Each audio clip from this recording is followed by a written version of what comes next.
दोस्तों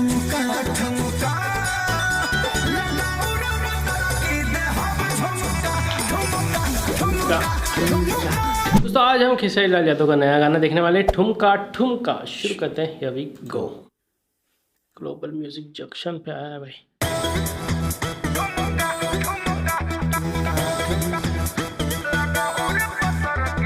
वो क्या बैक हो रहा है,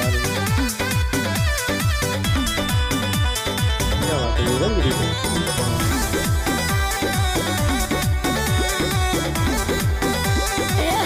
बात है,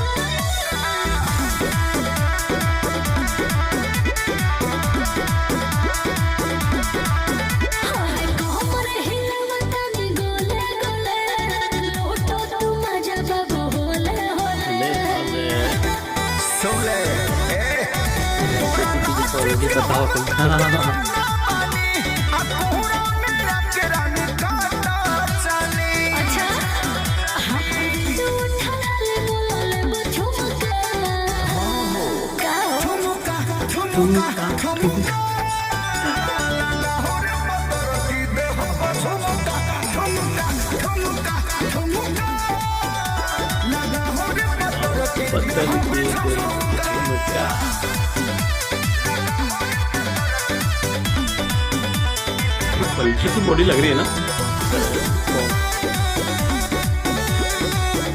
ज़्यादा लग रही है।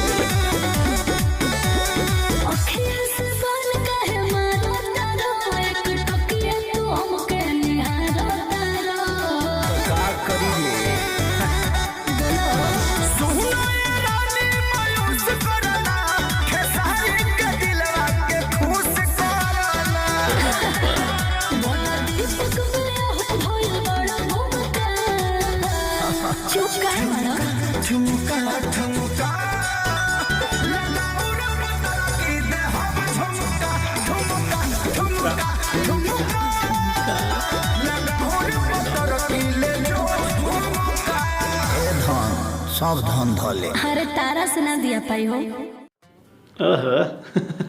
बढ़िया, बहुत जल्दी खत्म हो गया ऐसा लगा ना। बहुत फास्ट पेस था गाना, फास्ट पेस था गाना। अच्छा लगा, बाकी अच्छे से गाया, अच्छे से परफॉर्म किया, वीडियो भी बहुत प्यारा बनाया इन लोगों ने। और सबसे मेन बात थी कि गाना बहुत छोटा था, 3 मिनट का शायद कुछ गाना था, 3 मिनट कुछ मिनट का, और 15 घंटे पहले आया है और 5.5 लाख व्यूज़ है। बैकग्राउंड में नो डाउट, बैकग्राउंड जो स्टेज वगैरह सजाया गया था, जिस तरह का कोरियोग्राफी किया गया था, सब कुछ अच्छे लेवल का था, बढ़िया बनाया गया था, मज़ेदार गाना था।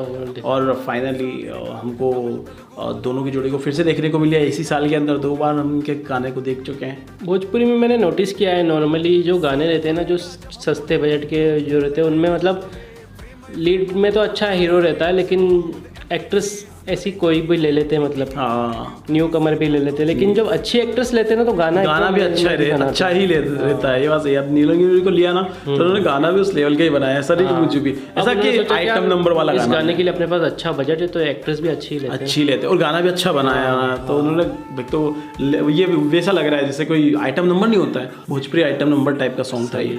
तो ओवरऑल एडिटिंग भी अच्छी थी, म्यूजिक भी अच्छा था, सब कुछ बढ़िया था। तो इस गाने को हमारी तरफ से पॉजिटिव नोट है। आप लोगों को आप लोगों को कैसा लगा ये सॉन्ग एंड हमारा रिएक्शन? अच्छा लगे लाइक शेयर सब्सक्राइब करें। मिलते हैं नेक्स्ट वीडियो में। Till then make love not war.